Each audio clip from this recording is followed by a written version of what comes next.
Hi friends, this is 5 Minutes Tech YouTube channel. Here is Samsung Galaxy A13 smartphone. In this video, we will learn how you can check SAR value in your phone Samsung Galaxy A13.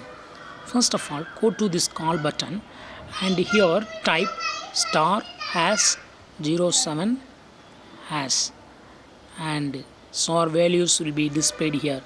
This product meets India's national SAR limits and the SAR limit for mobile device is 1.6 watt per kg. This is the limit, and what is given here, head SAR equal to 0.489 watt per kg, which is below 1.6 watt per kg.